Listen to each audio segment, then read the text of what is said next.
Welcome to the College Parents Central podcast. I am your co host, Elizabeth Hamblet, and we are streaming live on Facebook as well. So hopefully, folks will get to enjoy both watching and listening to this later. We are here with the author of The Sleep-Deprived Teen, my friend Lisa L. Lewis. I'm going to attempt to hold this up. I have my Aw. electronic version. Vicki's And got I have old the real school one. hard copy. I connected with Lisa through some writing groups and was so grateful to have done so because this book is amazing. We are getting back to school at this time of year, and as parents are thinking about how can they help their students be happy and healthy and successful in the new year, we cannot neglect the topic of sleep. Nothing is more important to any of this than sleep. A poorly rested teenager cannot be an accomplished student or an athlete or, like most of us, a person. So, with that, I'm going to ask Lisa to just introduce herself to us and tell us a little bit about how she got on this topic. Absolutely. Thank you both for having me here. It's such a joy, and it's a topic that I really am passionate about it, as Elizabeth knows. So I am the author of The Sleep-Deprived Teen, and thank you both for sharing your copies. And the story of how that came about, I'll just kind of give a quick recap because it really stems from my dual roles as a parent and as a parenting journalist. So I have for quite a long time written about various topics related to parenting and education and public health. And obviously this topic of teen sleep, really encompasses all of those areas. So for me, the impetus for focusing on this particular topic was actually when the oldest of my two kids, my son, was entering high school, which was almost 10 years ago now. So I've been absolutely immersed in this topic for close to a decade. So it was 2015. He was just starting his freshman year of high school. And at that point, our local public high school started at 7:30 in the morning. So that was much earlier than any of the other start times he had ever had as he moved through the system, elementary, middle, high. And it was really quickly obvious that it just was too early all the way around. It was too early for him. It was too early for our family. I mean, I was the one, driving him to school. We'd leave the house every day at 7:10. And he was sitting there in the car, but he was really quiet. He wasn't quite like alert and, awake and ready for a full day of learning. So that's what initially propelled me into this topic, was looking at start times and trying to figure out, well, why did our district have this sudden, move back to 7:30 when it came to high school start times? And were we unique in this? And, all that. And what I quickly found were a few things. The first was that sadly, we were not unique. This was actually happening across the country. And the second was that this was actually counter to what is recommended. So again, this was 2015. The previous year, 2014, the American Academy of Pediatrics had just released a very influential policy statement on secondary school start times. And they were recommending that middle and high school start no earlier than 8:30 in the morning. So obviously 7:30 was nowhere in range. But this topic was really starting to hit a critical mass because that statement had just come out. The CDC had just released a report looking at start times. So this was sort of the backdrop, when I was, suddenly having it fall on my doorstep and realizing this was something that's affecting me. So I started writing about the issue because there's a body of research that, dates back to literally the mid 70s. I started writing about this issue, in my role as a journalist. And in fact, one of the pieces I wrote was an op-ed that ran in the Los Angeles Times. It was called "Why Schools Should Start Later in the Day." And that article, my op-ed, literally ended up being read in the newspaper by one of our California state senators. And it just so happened. And his name is Anthony Portantino, and his district is in Los Angeles. Just so happened he also had a high schooler, and their high school was in the midst of talking about this issue of school start times. So I had sort of tapped into this issue at a time when it really was kind of hitting a critical mass. So long story short, he read that. he decided he wanted to look into the issue because he was interested in introducing a bill on this topic of start times. He ended up doing that. I got caught up in this whole 2.5 year legislative journey. I ended up testifying at the state capitol, Sacramento, about this and being involved in all the communications. And it culminated in California actually passing the first state law in the country setting minimum allowed start times for middle and high schools. So yeah, sort of this bit of a crazy backstory, but that finally got signed into law in 2019. 3 year implementation window went into effect in 2022. Which also just so happened to be when my book came out, because I was immersed in this topic, talking to all these researchers and gathering all this info. And so all of that happened in the summer of 2022. And as I mentioned, so what propelled me into this was the issue of school start times, which is still an issue in so many areas, within the United States, even today. But also, it's so much broader than that. And so really my focus now is, that's an essential piece of it when you look at it. But even so, overall, our teens are sleep deprived, and there are so many ramifications, and there are so many other pieces that play into. So really, I focus more broadly now on this overall topic of sleep and wellness, because it affects literally every single thing we do. Well, that's a really good lead into, our first question that we had for you. When your kids are little, you are constantly on top of their nap situation, right? Making sure they have a consistent bedtime. And then they get older and they're in charge of it. And, so sleep is really important for all of us, but why very specifically is it important for teenagers? Because I think sometimes we forget about that. Yeah, so for teens, there are a couple of unique circumstances that we do tend to think of sleep as being one of those things when our kids are little. It's like, please God, just let them go to sleep and not get up in the middle of the night and come wake me, and not wake at 6 a.m. And then the situation totally flips on its head when our kids hit those teen years. So and there are several contributing factors to the situation we have today, which is that our teens are, by and large, the most sleep deprived of any age group. So that is due to several different factors. So the first is that when you think about how much sleep you need, we always hear 8 hours, as being kind of this magic perfect number. So that is great for us as adults. The official sleep recommendations from the National Sleep Foundation for adults over age 18 is 7 to 9 hours. So, that's a pretty broad range, but the vast majority of adults are going to fall somewhere within that. So 8, great, that's the midpoint, that's perfect. But teens need more sleep than adults. Up until age 18, they should actually be getting 8 to 10 hours of sleep. So I think the first thing is that that's not always as widely known. And particularly when you're looking at, a teen, a junior or senior in high school, they look like an adult, but they're not.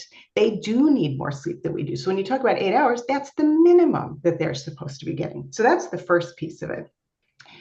The second is that they have a shift in their sleep timing. So as I was just referencing, when your kid is 4, even younger, they're bouncing out of bed at 6 a.m. They don't do that once they're teens. There's all those sort of jokes about like needing to go in and bang the pots and pans to get them out of bed at 11 in the morning. It's not just because suddenly they became lazy. It's because there is this fundamental shift that happens in the timing of their sleep schedule. So what happens, it's called your circadian rhythm, which has to do with essentially the when you are awake and when you're asleep, and it is tied to light and dark. So we are alert and awake during the day. We sleep at night when it's dark, and we have sort of an internal schedule for that. It is heavily influenced by light. But what happens for teens is that whole schedule shifts later as they enter adolescence. And this is a physiological thing. So the hormone melatonin is something that our brain actually produces, and it is what primes us to feel sleepy.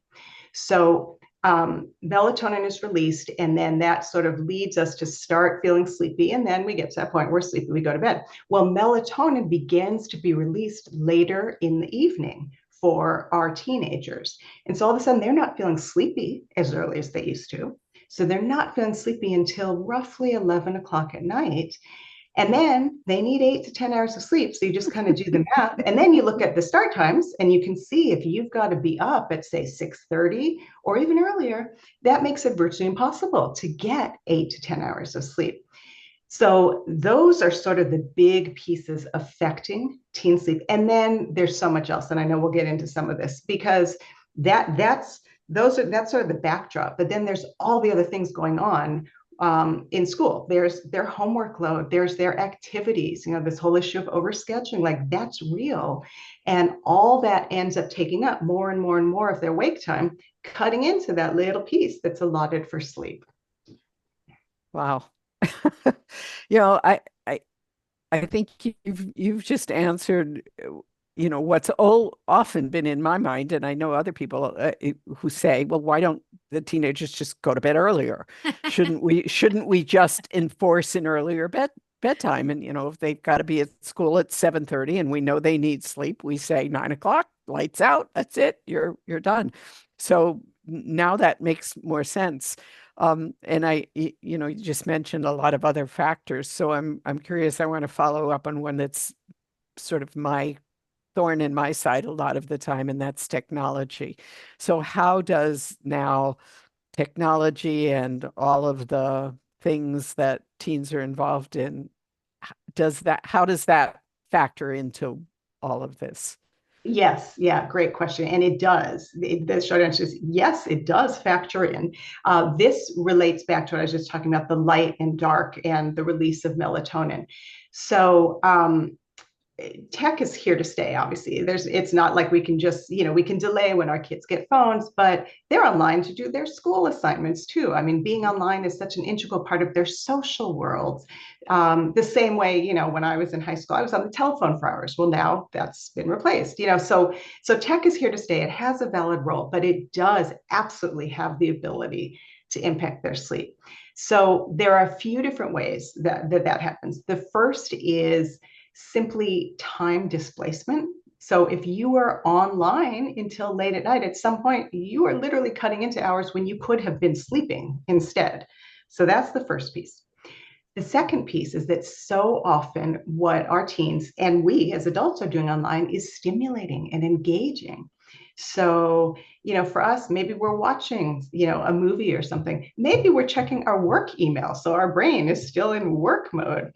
For our kids, they could be playing a video game that's fast paced and energetic. They could be involved in some kind of an emotional, chat with their friends about, the latest relationship issue that's come up or whatever. So all that is keeping you awake and alert. And then the last piece of it is the blue light aspect. So this gets back to the light piece I was talking about earlier. Blue light is part of the overall spectrum of light. And in fact, the biggest source of blue light for us is the sun. And when we're out in the day and we get blue light, that helps cue us to feel alert. Well, these devices that we're using, these backlit devices, they actually emit blue light. It's just part of the way that, they've been constructed with the LEDs. And that blue light actually primes us to feel alert. So you are like giving yourself these extra doses of blue light in the evening when you're on your devices. And that can in turn delay the release of melatonin, meaning you're not going to feel sleepy until later. So there's all three of these ways that tech can potentially impact sleep. So I know I'm jumping ahead a little bit. I know one of the things we're hoping to talk about perhaps a little later is some suggestions for parents and what they can do. But is it realistic to expect teens to put their doses aside earlier? In other words, you're not really sleepy until later, but let's not add this factor and by a little bit earlier, put the Yes, device yes. away. Yes, and in fact, that is a best practice. The American Academy of Pediatrics does recommend getting off of tech devices an hour before bedtime. So again, that is the best practice. So that is Okay. something All maybe right. to work toward, because again, just as with these recommendations, we know what the official recommendation is, and then we know what reality is. And so I feel like you may not ever get to perfect, but you can at least take steps to get closer. So an hour before bedtime, that would be ideal.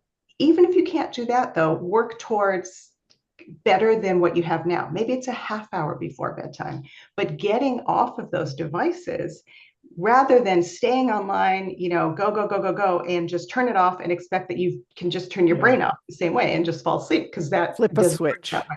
Yeah, exactly. Yeah, our brain does not have an off switch the way that, our devices do. So that's the best practice, is to get off devices an hour before bedtime. Along those lines, ideally not keeping them in the bedrooms overnight. So, have a central charging station.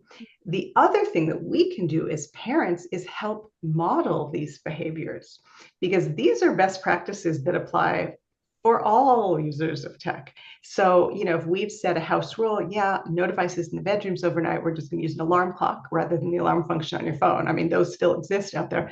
Then our devices need to be charging in the kitchen as well. And we need to not be sitting there on our laptops in bed. So it is also like having this be a family, set of tech rules, ideally, not just for teens. And certainly, if you haven't had these kind of rules in place, showing that you are now going to be part of it and kind of working towards it and getting your teens buy-in is also a pretty essential piece. Yeah, because they can smell hypocrisy a mile away, can't they? Yeah. Yes. Yeah, absolutely. Do as I say, not as I do. Yeah, their BS detectors are quite good. Yes. So obviously just having a crabby teenager in your house is just not fun in general, and it's not good for your mental health. But let's talk more deeply about, just aside from being tired, what is the link between sleep and mental health, sleep and risky behaviors, and something I think a lot of parents are worried about, sleep and grades. So Yeah, absolutely. Well, sleep affects literally everything we do. I always tell people there's not one single thing that you do better as a result of being sleep deprived. So let me just kind of give a quick overview, because there's so much to say about all of those topics. yeah. But first, looking at learning, because obviously that's like the whole point of why our kids are in school all day, right? So when you are sleep deprived, it actually affects your ability to learn and retain information. So, and there are three different steps in the process where it's particularly has an effect. The first is when you are acquiring that new information. So you're sitting in class, and if you're not really awake and alert, it's not really penetrating to the same degree. That's the same, by the way, if you're at home and you're reading, like we've all had that experience. You're trying to read something, you're tired, and you realize you've just read the same page like 4 times and nothing has sunk in, right? So that's the first step.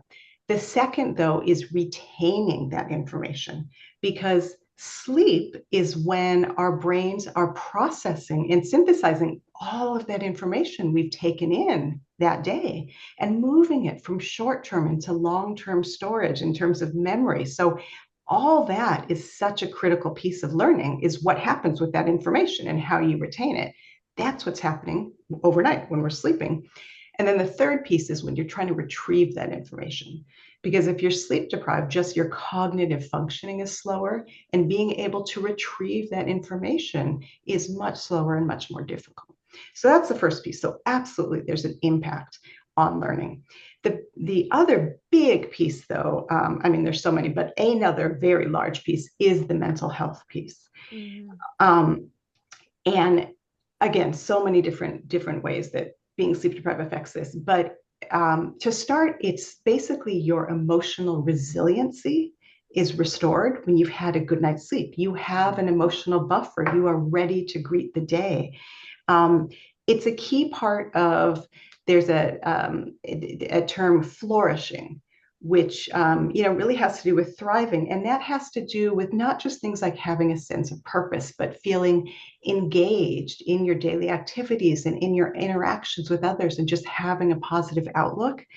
And so getting a good night's sleep is a key piece of that, because you wake when you've had a good night's sleep and you feel good when you open your eyes. As opposed to when you wake and you haven't had a good night's sleep, like it the second you open your eyes, and it just makes everything that much more difficult, throughout the day.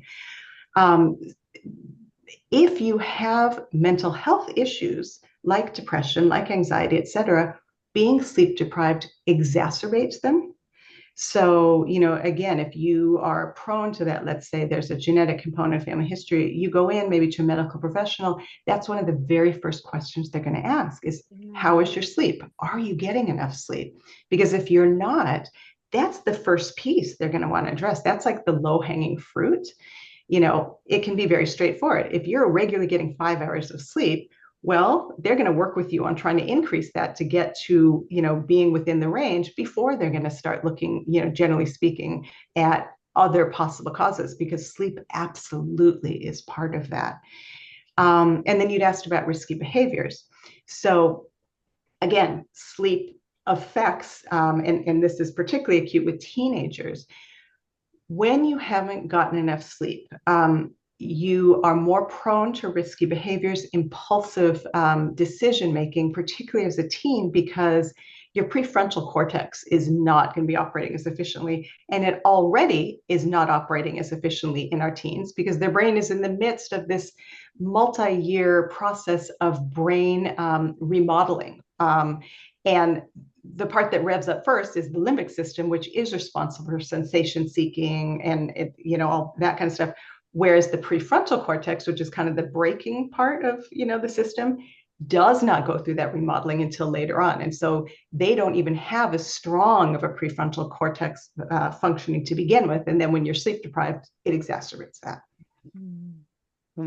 So it's just so overwhelming.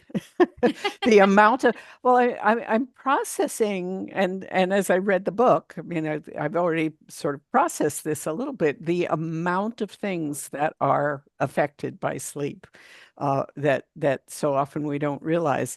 And one of the areas, as I read the book, that struck me the most, and maybe because I have a grandson who's an athlete, and I mean, he's still young, but he's several sports and he's quite good at it, was some of the things that you talked about, some of the statistics even that you shared about how dramatically getting enough sleep can improve athletic performance. And it seems as though for a lot of teenagers who are very active athletes, this is one of the strongest arguments for getting sleep. Can you talk a little bit about sleep and athletics? Yes, and absolutely. It is, to your point, possibly the way in when you're trying to kind of have these conversations with your kid. Because if they're an athlete, maybe this is the piece that's really going to resonate. The message being that sleep is a competitive advantage. So there is a study actually that really was sort of the seminal study for this was done back in 2011 at Stanford. A researcher there worked with the Stanford men's basketball team. Who they were not getting enough sleep. They were averaging less than 7 hours of sleep. So she had them go through this process of being in bed for at least 10 hours a night as a way to hopefully extend their actual sleep time. Because you can't put someone to bed and say, okay, sleep. I mean, obviously it doesn't work that way, but getting them to, prioritize it by spending more time in bed. And lo and behold, it worked. They were getting less than 7 hours. After this, they were getting about 8.5 hours of sleep. But what was so impressive was what that meant in terms of their performance. So all of a sudden, they were posting a 9% increase in free throws, a 9% increase in three-point shots, and they had faster sprint times. So it's like all of a sudden, like this wasn't because they were changing their training, it was just because they were getting more sleep. So, and so this is now a message that is pretty widely understood, and when you look at pro teams, college teams, they often have sleep consultants. They work with Olympic athletes. Many of them have come out very publicly to talk about how important sleep is to their performance. So absolutely. So when you get enough sleep, it improves your performance. On the flip side, when you don't get enough sleep, it increases your risk for injuries. Because it affects things like coordination and response time.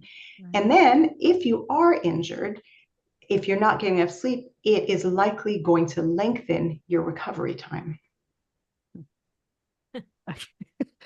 There you have it. Yeah. I mean, there are a lot of teenagers who are not athletes, so there perhaps need to be some other arguments, but for so many, it's dramatic. Oh, absolutely, absolutely. And sleep also is primarily when growth hormone is released. So that's another argument that often, really will Oh. cause people, teens to sit up and take notice. So, along those lines, obviously you talked about, setting some household rules and modeling.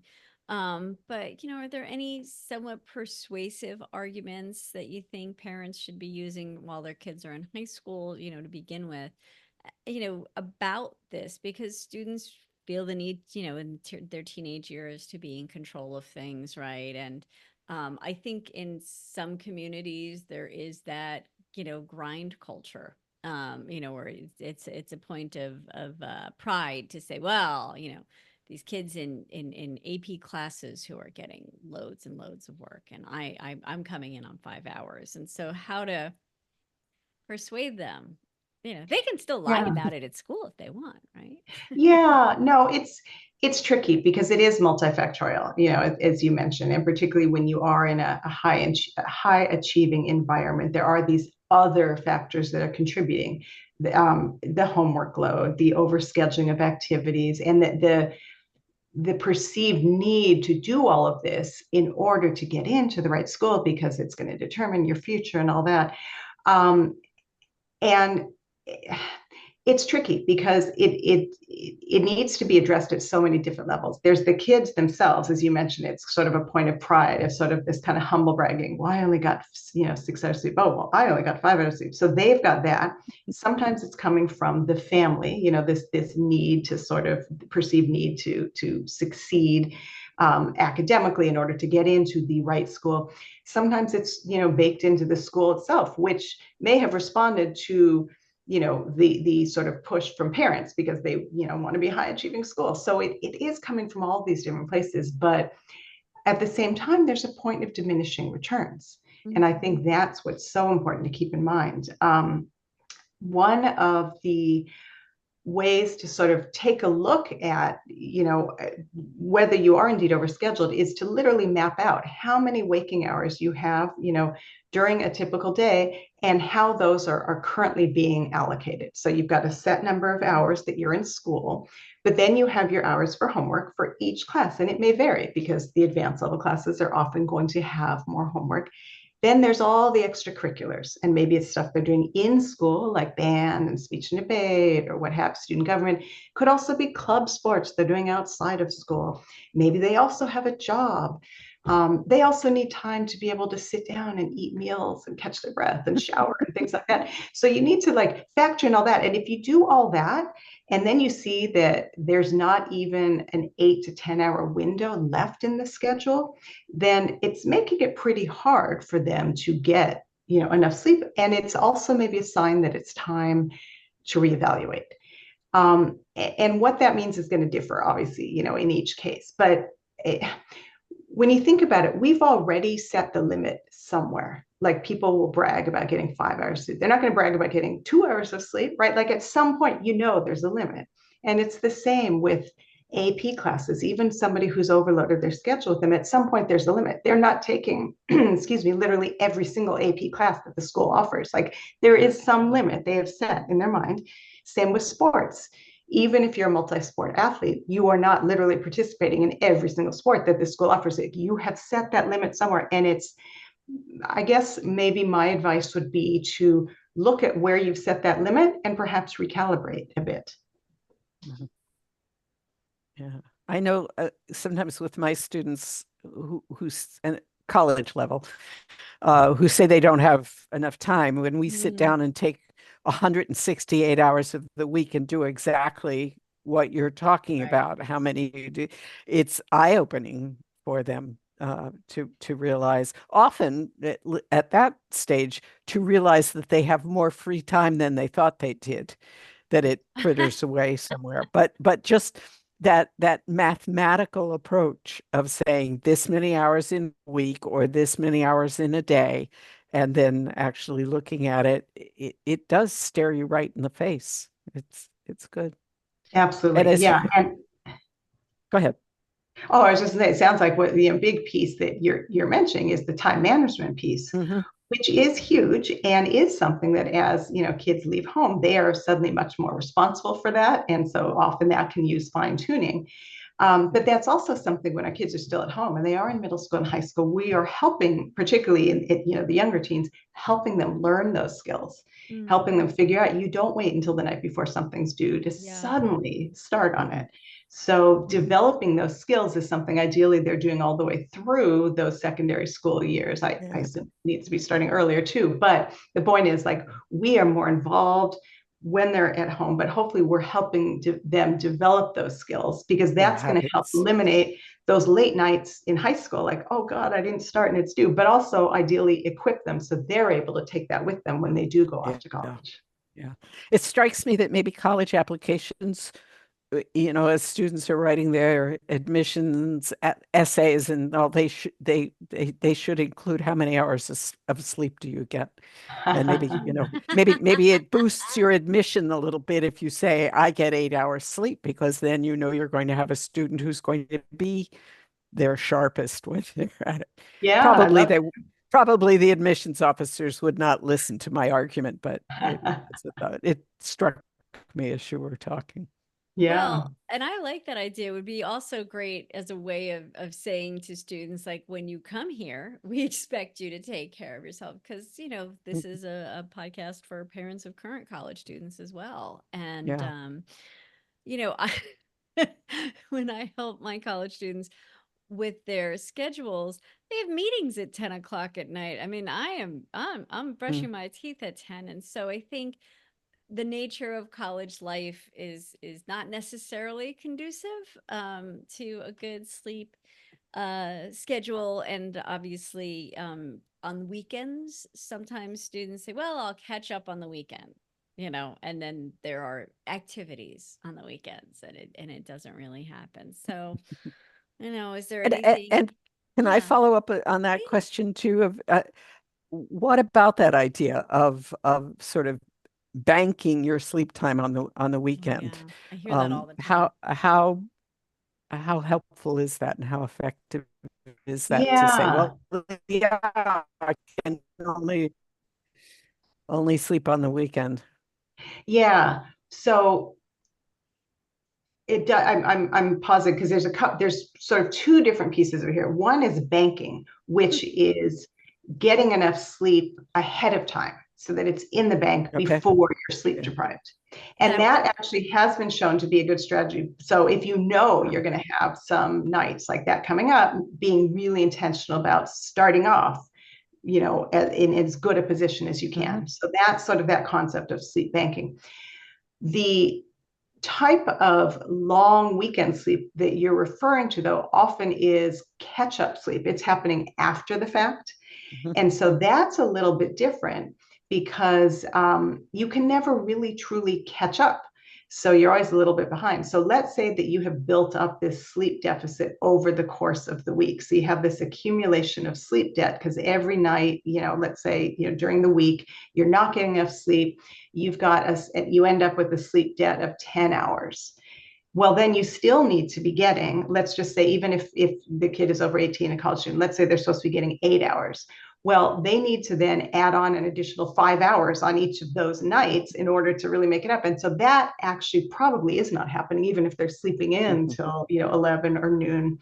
The other piece, though, is that then, particularly if they, not so much probably for college, but certainly for adults going to work, for high schoolers going to school, you generally have, an earlier start time, I would say, than college students. That's probably like one of those best silver linings of college is you don't have to take classes at 7:30 in the morning.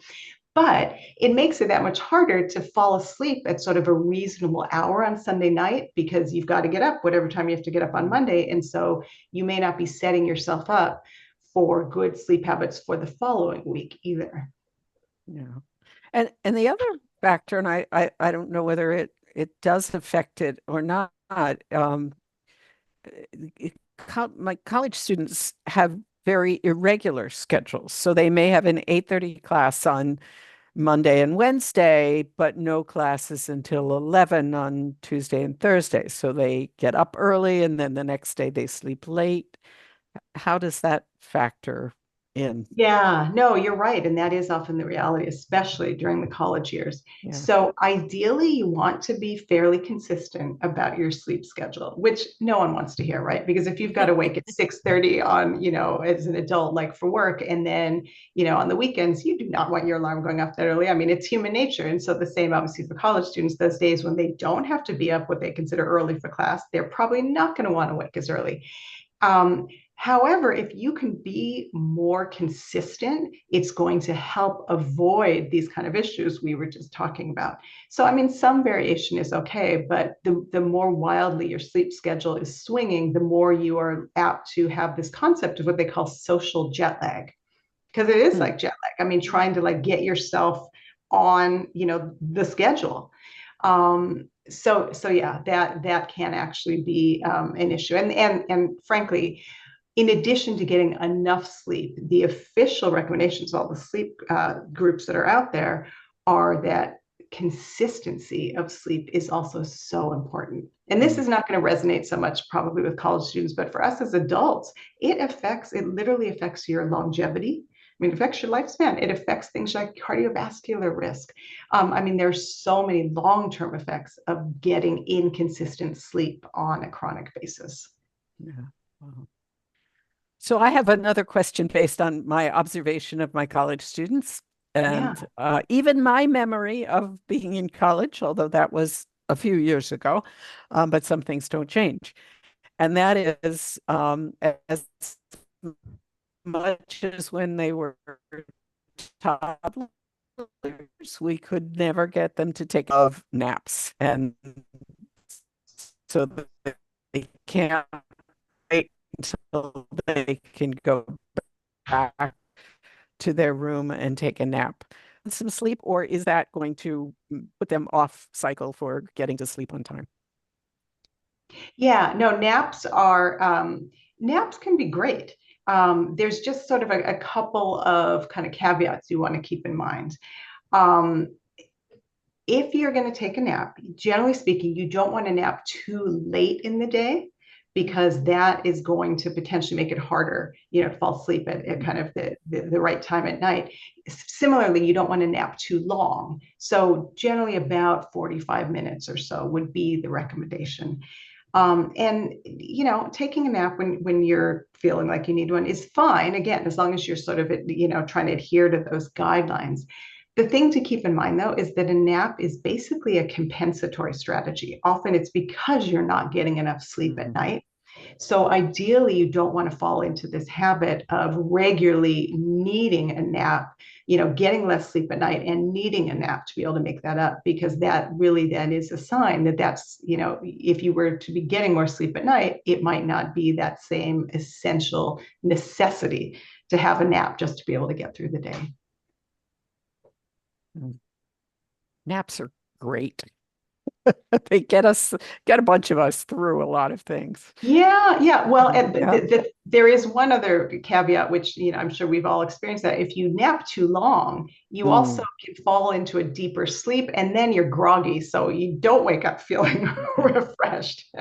So we have to learn how to nap appropriately, and then they're probably okay a little Yeah, bit. set a timer. Don't go longer than 45 minutes, and ideally, if it's already evening, like probably taking a nap is not a great idea. Yeah, just go to bed earlier. Well, Yeah. Yeah. yeah, I mean, my students describe to me, getting fatigued because something's due the next day, and then trying to take a nap at 1 o'clock in the morning and sleeping through whatever alarm they've set. So yeah, that's Yeah. Yeah, yeah, because they needed more than a nap at that point. They needed an actual Yeah. long period of Yeah. sleep. Yeah. yeah, yeah, That's a classic story. yeah. I Yeah. slept through my alarm. Um, so you've talked a lot about things that we can do at home, in terms of modeling, especially with technology and devices and all of that. Are there any other suggestions for parents of things, or I guess maybe how to start this conversation with their students? Because it does sound as though, in order to put some of the strategies you've talked about into place, you've got to be explicit. But how do you get the conversation about sleep started? Yeah, no, that's a good question. I think it depends. It depends Always. on, yeah, on the scenario. But oftentimes, I've had people ask me, well, how do you convince kids that they're tired? It's like, well, Mhm. if you're tired. I mean, they're aware of it. They may be trying to power through it, but it's not like you don't notice, when you wake up tired and you're draggy and all that. So, um, so I don't think it's so much that as much as it is probably trying to ask questions, as opposed to coming and saying, hey, I've got this new policy for our family. Like that's not going to go over so well.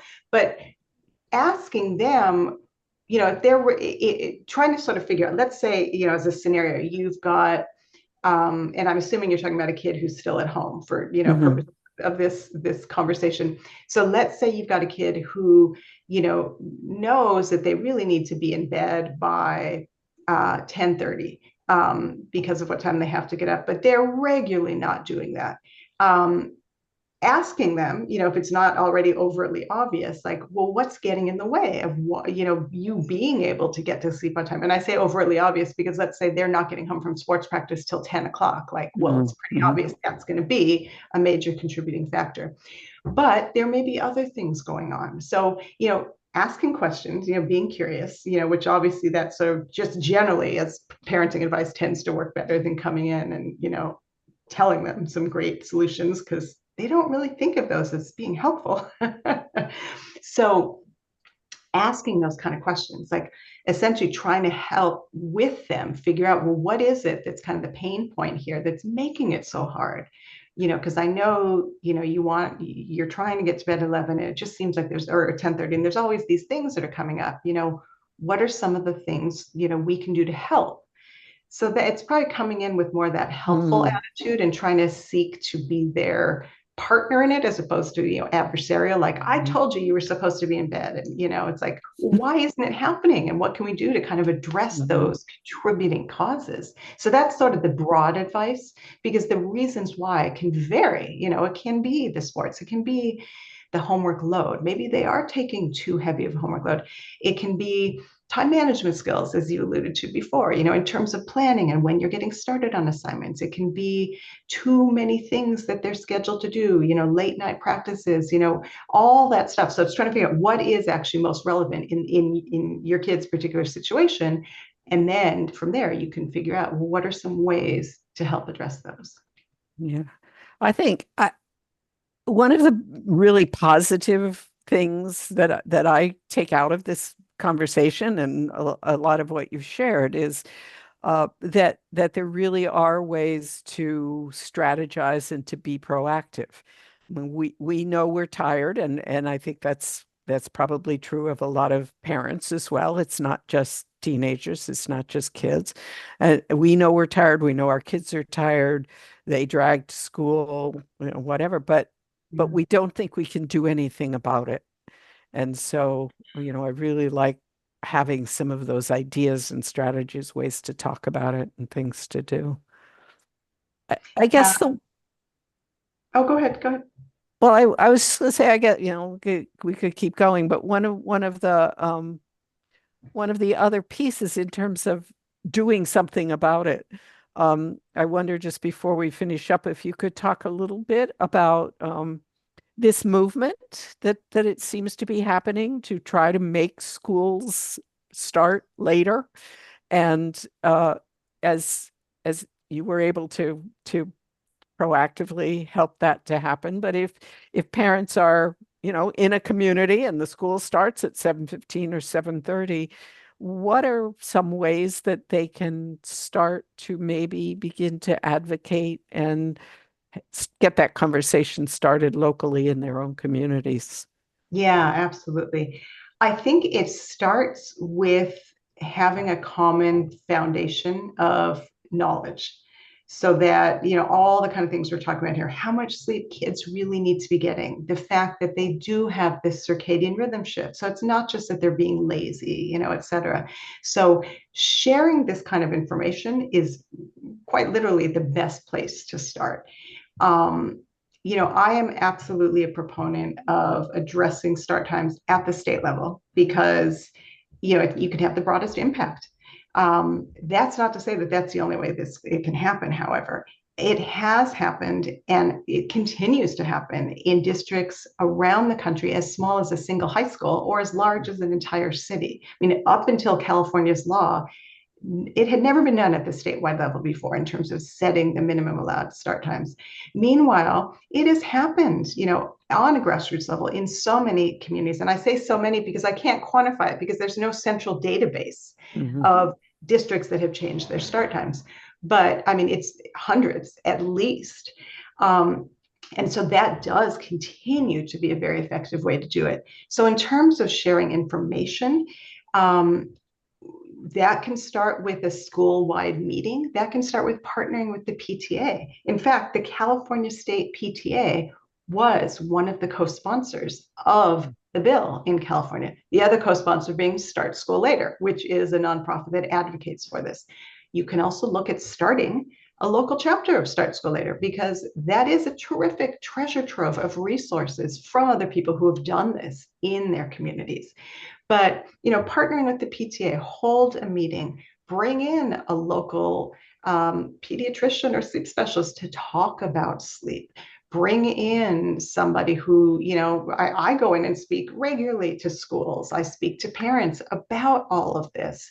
Oftentimes when I'm going in, they may be more broadly interested because, as I mentioned at the beginning of our conversation, school start times are such an essential piece of the equation, but that is, not at all the entire picture. And so many times there are schools where they may not have super, super early start times, and yet there are still issues of sleep deprivation because of everything else we've been talking about, the overscheduling, the academic expectations, et cetera, et cetera.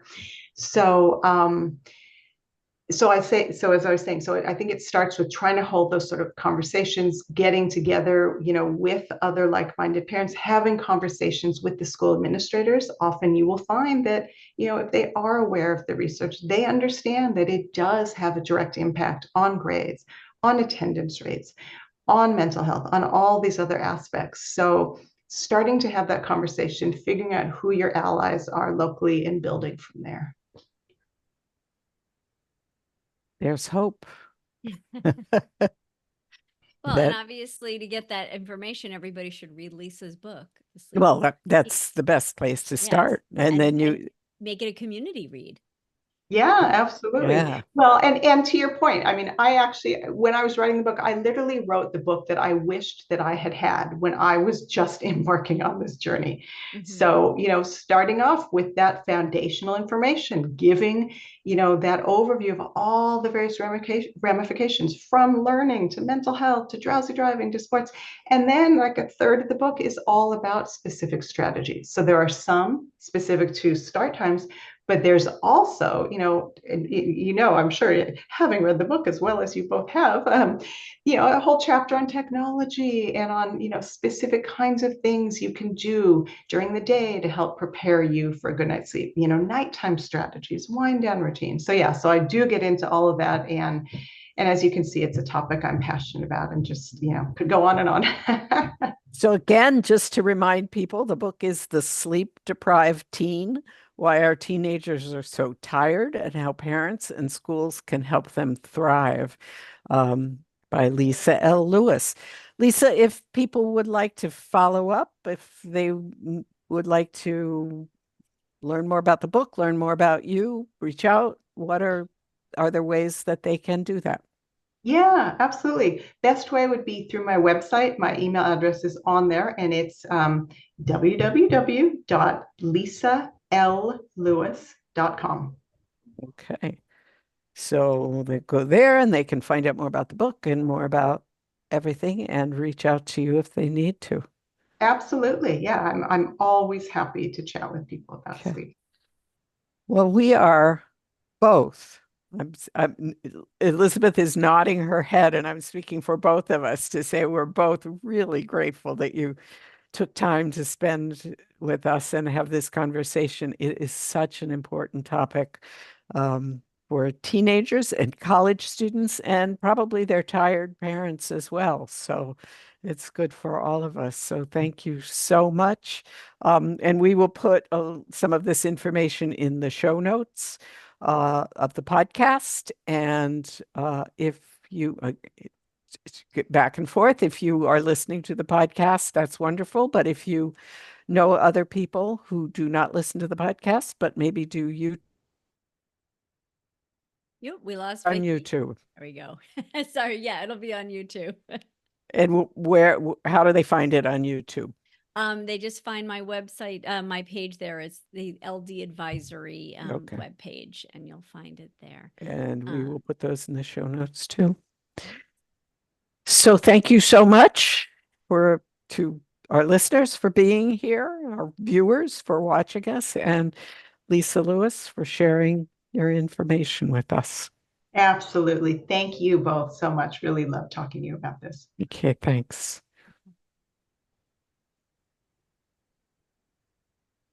So Elizabeth, if you stop.